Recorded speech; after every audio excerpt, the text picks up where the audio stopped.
hingallu jedhee bosonatti hafe. Isuma bosonatti hafe humna xiqqaasantu yeroodhaan humna leenjifachaatii hidhachaatii sadarkaa kana ga'e jechuudha. Egaa salphinni Oromoodhaaf as baate sun achi waan deebite Oromoo salphina jalaa ba'ee arra salphina jalaa baataniirtu kabaja argattaniirtu uummanni Oromoo kabaja qabaarra addunyaan kaleessa kan dhaggeeffachaan turre har'a dhaggeeffachaa.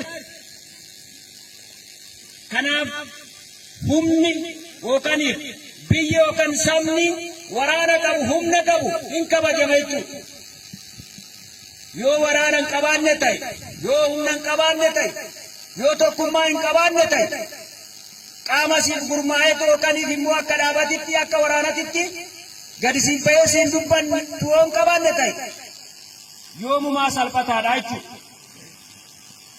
Kanaaf uummanni waraana qabu, uummanni qaama isaaf dubbatu qabu yoomumaayyuu kabajamaadha. Kanaaf uummanni Oromoo maqaa waraana bilisummaa Oromootiin kabaja argattaniirtu, sichis kabajamtu jechuudha.